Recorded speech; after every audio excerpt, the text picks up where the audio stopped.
become a child of God. Do you know what that means?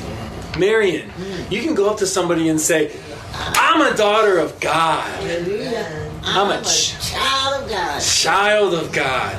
Amen. And that's not just wishful thinking. You can say that with power.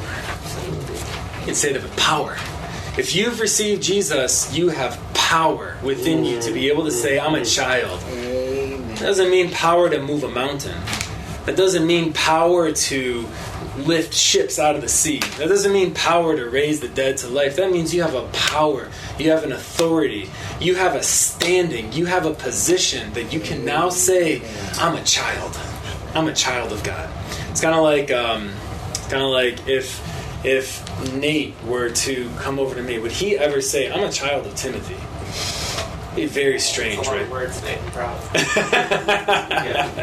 He wouldn't say that. He'd proudly say, I'm my daddy's son. Yeah. Something like that. But you know who does have authority to say that they're my son? Wesley. Wesley has the authority to say that he's my son. And nobody will question that. Nobody. He looks like me. He acts like me. He cries like me. He's energetic like me. 99 percentile like me. And then even his mannerisms are like me. His words are like me. Everything is like me. He has the authority, and then nobody will ever say, no, you're not. You're not Timothy's son. Get out of here. Nobody in the world could ever say that. You've lived in Germany for a long time, right? A long time, decades. And then, how long has it been since you've been in Germany? Around 10 years. 10 years. Yeah. 10 years you've been away from Germany. And then, if you were to say, I am their daughter, nobody would question you. It has no relation to how much time you spend among them. I just getting the sheer blessing of getting to talk to you too last night. I saw you. I didn't even need to know your names, or I think even before you introduced yourselves to me and I introduced myself to you, I already kind of knew who you were, just because I know you pretty well.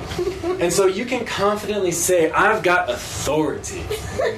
I got authority. My name's Vanessa, and I've got authority. I am their child. I'm their daughter. And nobody can question you. Isn't that beautiful? That's the principle of life. Life comes with its own authority. It's authoritative.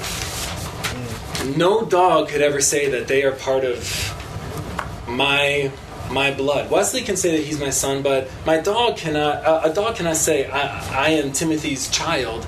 A dog will crave that existence. They'll cling to me. They'll be my best friend, and they'll welcome me all the time. But they don't share my blood. They don't share my human life. They don't share my human existence. They don't share my name. They don't share my soul. They don't share the lifeline of a miller. So a dog does not have the authority to ever say anything about being my child. Even though I'll say they're still part of the family. You know, my wife had a family dog for like 14 years, and when he passed, it was really, really sad because that dog was part of the family. But Bailey, that's the dog's name. Bailey could still never say that I am a Desai. Bailey could never say I am a sibling to Sarah Joy. That's odd to say that because it doesn't share the human life. So similarly, if I wanted to say I'm a child of God, what would God think of? When he already sees me as being dead in my offenses and sins, if I was to say I'm a child of God, God would say, wait. Hold on a second. I formed you. I took the labor and the pains and the painstaking amount of time to create you. But who are you to say you're my child? Your spirit is so deadened. You have your human life, Timothy, but What life within you gives you the right to say you're my child? That's really interesting. Isn't that something?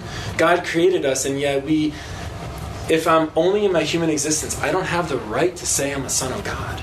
Because the life that bears the authority is not within me. But look at what John says. It's so beautiful. He said, but as many as received him, as many, everyone throughout the whole world, as many as received him, past, present, future, this is from the time Jesus came until now, as many as received him, to them he gave the authority to become children of God, to those who believe into his name, who were begotten. Saints, this is begotten. There is a brand new birth, a brand new existence, a brand new bringing forth into the world. Amen. To those who receive Jesus and believe on into his name, the Bible is very clear. There was the day you received Jesus was the day there was a brand new birth in this world. You came forth of spirit and water. You were birthed with a divine existence, and in that moment of a screaming new baby coming into the world of a divine life, you can say, I'm a child of God. Amen. And it comes with authority. Amen. You don't have to be a professor. You don't have to be a very well-educated Christian. You don't have to go to school for this purpose. You don't have to go on a pilgrimage. You don't have to know the Bible even. You don't have to sit in a church meeting. The moment that you receive Jesus Christ into your life and you say, I believe into your name, I confess you as who you are, I believe and accept you did what you did and you are who you are, you come screaming forth as a child of God, and you have all the authority in the universe to say, I am a child. Amen. And God would say, that's right, you are. You're my child.